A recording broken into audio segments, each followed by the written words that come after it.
Alrighty, are you ready to read the Bible with me?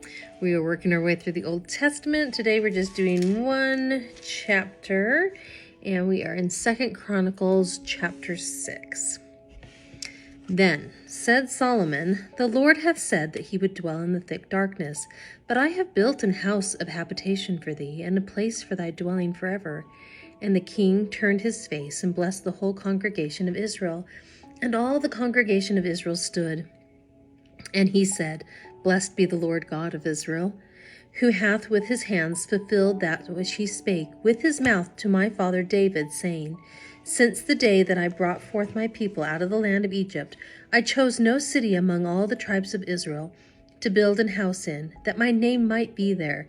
Neither chose I any man to be a ruler over my people Israel.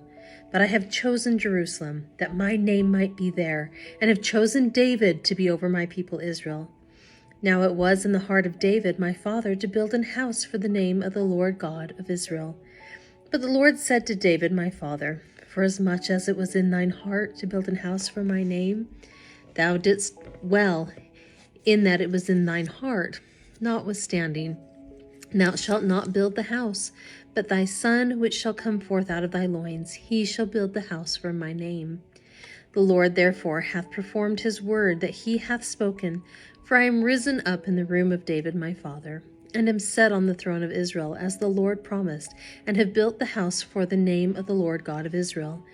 And in it have I put the ark, wherein is the covenant of the Lord, that he made with the children of Israel. And he stood before the altar of the Lord in the presence of all the congregation of Israel, and spread forth his hands. For Solomon had made a brazen scaffold of 5 cubits long, and 5 cubits broad, and 3 cubits high, and had set it in the midst of the court, and upon it he stood, and kneeled down upon his knees before all the congregation of Israel, and spread forth his hands toward heaven, and said, O Lord God of Israel, there is no God like thee in the heaven, nor in the earth, which keepest covenant, and shewest mercy unto thy servants, that walk before thee with all their hearts. Thou which hast kept with thy servant David my father that which thou hast promised him, and spakest with thy mouth, and hast fulfilled it with thine hand, as it is this day. Now therefore, O Lord God of Israel, keep with thy servant David my father that which thou hast promised him, saying, There shall not fail thee a man in my sight to sit upon the throne of Israel. Yet so that thy children take heed to their way, to walk in my law, as thou hast walked before me. Now then, O Lord God of Israel, let thy word be verified, which thou hast spoken unto thy servant David. But will God in very deed dwell with men on the earth? Behold, heaven and the heaven of heavens cannot contain thee, how much less this house which I have built?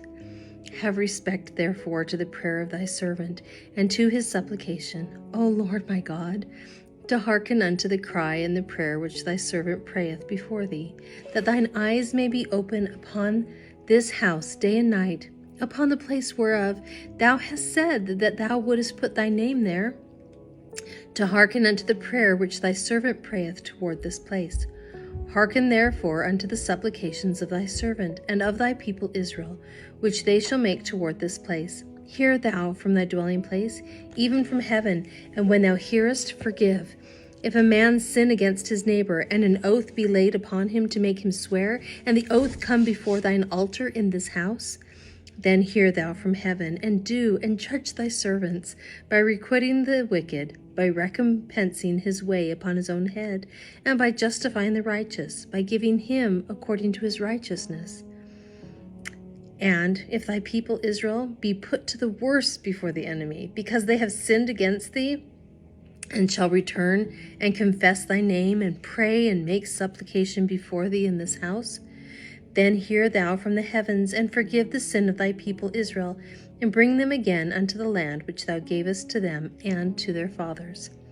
When the heaven is shut up, and there is no rain, because they have sinned against thee, yet if they pray toward the place, and confess thy name, and turn from their sin when thou dost afflict them, then hear thou from heaven, and forgive the sin of thy servants, and of thy people Israel, when thou hast taught them the good way wherein they should walk. and send rain upon thy land, which thou hast given unto thy people for an inheritance.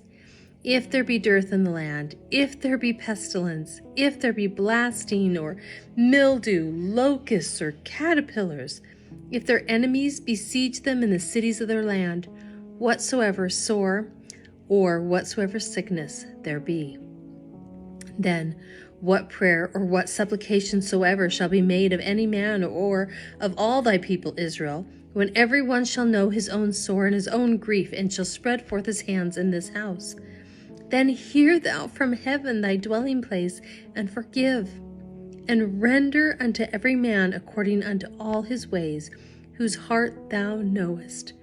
For thou only knowest the hearts of the children of men, that they may fear thee, to walk in thy ways, so long as they live in the land which thou gavest unto our fathers.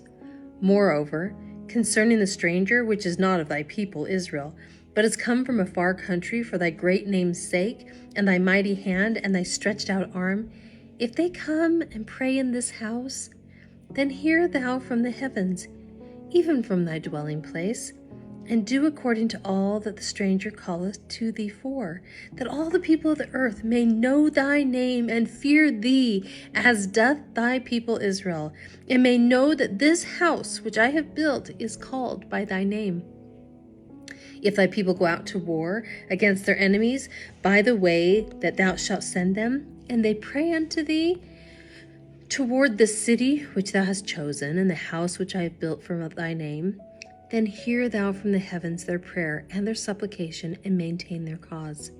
If they sin against thee, for there is no man which sinneth not, and thou be angry with them, and deliver them over before their enemies, and they carry them away captives unto a land far off or near, yet if they bethink themselves in the land whither they are carried captive, and turn and pray unto thee in the land of their captivity, saying, We have sinned, we have done amiss, and have dealt wickedly. If they return to thee with all their heart, and with all their soul in the land of their captivity, whither they have carried them captives, and pray toward their land, which thou gavest unto their fathers, and toward the city which thou hast chosen, and toward the house which I have built for thy name, then hear thou from the heavens, even from thy dwelling place, their prayer and their supplications, and maintain their cause, and forgive thy people which have sinned against thee. Now, my God, let, I beseech thee, thine eyes be open, and let thine ears be attent unto the prayer that is made in this place. Now therefore arise, O Lord God, into thy resting place, thou and the ark of thy strength. Let thy priests, O Lord God, be clothed with salvation, and let thy saints rejoice in goodness. O Lord God, turn not away the face of thine anointed. Remember the mercies of David, thy servant. That was beautiful. That was such a beautiful prayer over the temple that they built. Anyhow, thank you for joining me today. I hope you have a lovely day. Whatever's on your list, I hope you get it done. I hope you just have moments of peace throughout your day. And I will see you back here tomorrow. Bye.